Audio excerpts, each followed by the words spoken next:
Hello everyone, welcome back. तो दोस्तों, आज हम बात करेंगे बायोगैस के बारे में। तो किस तरीके से माइक्रोब्स यानी कि जो छोटे छोटे ऑर्गेनिजम्स हैं वो बायोगैस यानी कि गोबर गैस की प्रोडक्शन में हेल्प करते हैं। ठीक है, सो हमारा जो टॉपिक है वो है microbes in the production of biogas. Production of biogas. तो बेसिकली बायोगैस है क्या? हमने इसको गोबर गैस का नाम क्यों दिया? तो देखिए, बायोगैस एक ग्रुप ऑफ गैसेस है या मिक्सचर ऑफ गैसेस है और most of these gases are inflammable, है ना।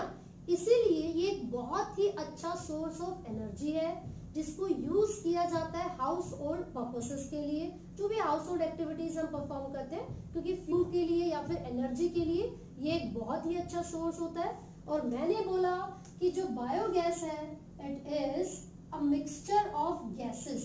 तो इसमें कौन कौन सी गैसेस प्रेजेंट होंगी? तो जब लास्ट वीडियो में हमने सीवेज ट्रीटमेंट प्लांट डिस्कस किया था तब भी मैंने आपको बताया था कि एनएरोबिक डाइजेस्टर में कुछ बैक्टीरिया प्रेजेंट होते हैं जो कि मीथेन गैस को, हाइड्रोजन सल्फाइड और CO2 गैस को प्रोड्यूस करेंगे। तो यहाँ पर जो मीथेन गैस है वो एक मेजर कंपोनेंट होती है बायोगैस का, जो कि लगभग 70 से 75% के अमाउंट में होगी। इसके साथ साथ मैंने H2S यानी कि हाइड्रोजन सल्फाइड आपको बताया था, CO2 गैस हो सकती है एंड ऑल्सो हाइड्रोजन गैस, है ना। तो ये कुछ कंपोनेंट्स होते हैं बायोगैस का, जिसमें से जो मेजर कंपोनेंट है वो मीथेन गैस होती है। क्लियर है? मैंने ये नहीं बोला कि कंप्लीटली मीथेन गैस ही बायोगैस है। हम इसीलिए ऐसा बोलते हैं क्योंकि सबसे ज्यादा मात्रा में मीथेन गैस ही प्रेजेंट होती है बायोगैस के कंपोनेंट्स। क्लियर हो गया? कहां से आएगी ये मीथेन गैस, ये बायोगैस? मैंने अभी नाम लिया था एनएरोबिक। कुछ एनएरोबिक माइक्रोब्स होते हैं जो कि रिस्पॉन्सिबल है लार्ज अमाउंट में इन गैसेस को प्रोड्यूस करने के लिए। अगर आपको याद हो तो हमने फर्मेंटेशन पढ़ा था जिसमें ब्रेड और बियर की फर्मेंटेशन हो रही थी, लार्ज अमाउंट में CO2 को प्रोड्यूस किया जा रहा था। तो उसी तरीके से जैसे यीस्ट फर्मेंटेशन कर रहा था और लार्ज अमाउंट में इथेनॉल और CO2 को बना रहा था, बिल्कुल वैसे ही यहाँ पर भी कुछ एनारोबिक माइक्रोब्स होंगे, जैसे कि कलेक्टिवली हम उनको मिथेनोजेंस कहते हैं। कलेक्टिवली मिथेनोजेंस बोलेंगे। और इसी का एक एग्जाम्पल है मिथेनोबैक्टीरियम। मिथेनोबैक्टीरियम, ठीक है ना।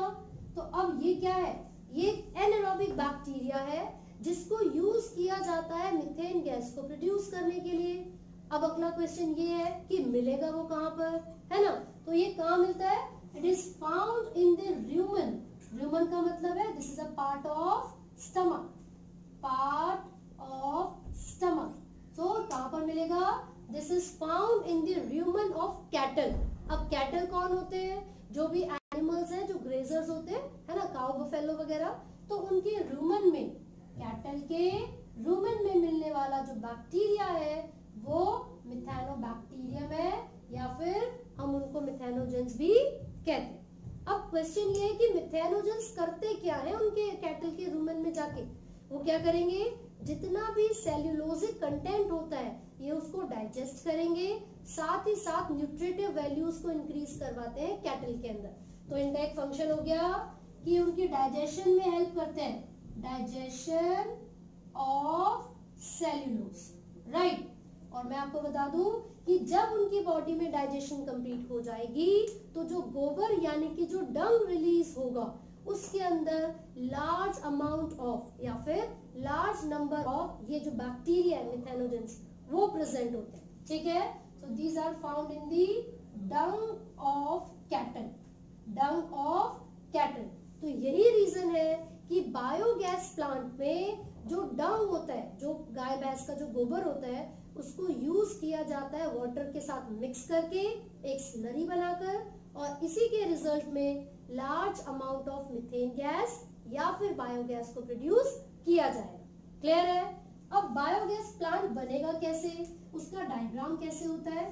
तो देखिए, यहाँ पर एक स्लरी बना के हम स्लरी का मतलब क्या है? Dung and water, mixture of dung and water. ये यहाँ पर प्रेजेंट होगा and there will be an outlet और पाइप जो कि डायरेक्टली इस स्लरी को पहुंचा देता है एक डाइजेस्टर में।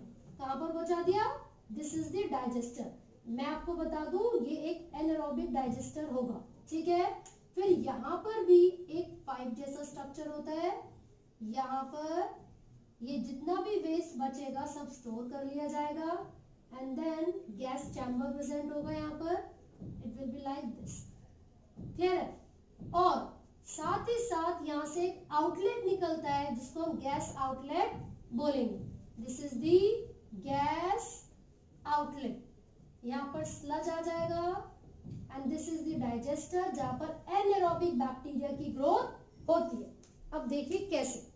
सबसे पहली चीज, जो डंग और वाटर का मिक्सचर था यानी कि जो स्लरी हमने प्रिपेयर की थी, हमने उस स्लरी को इस एनारोबिक डाइजेस्टर के अंदर पहुंचाया और जितना ज्यादा हम इस चैम्बर को कंप्रेस करते रहेंगे धीरे धीरे माइक्रोब की एक्टिविटीज की वजह से जो anaerobic microbes and aerobic microbes इसके अंदर प्रेजेंट है वो अपनी एक्टिविटी परफॉर्म करेंगे और उनकी एक्टिविटी के रिजल्ट में methane gas, CO2 gas etcetera ये सारी गैसेस प्रोड्यूस होंगी and these gases will be directly कहां पर ट्रांसपोर्ट कर दी जाएंगी?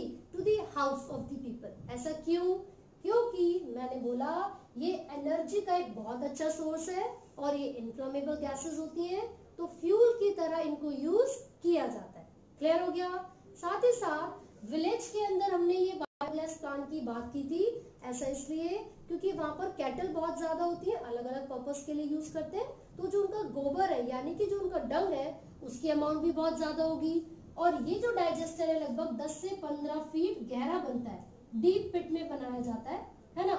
और ये जो भी एनारोबिक एक्टिविटीज चलेंगी उसी के रिजल्ट में सारे के सारे जो गैसेस है वो प्रोड्यूस हो जाती है। और साथ ही साथ एक बहुत इंपॉर्टेंट चीज आपको याद रखनी है, दो टर्म्स में बता रही हूँ आपको। Indian agricultural research institute IARI और दूसरा है KVIC। पहले हम ये लिख लेते हैं, इंडियन एग्रीकल्चरल रिसर्च इंस्टीट्यूट। ये क्या है?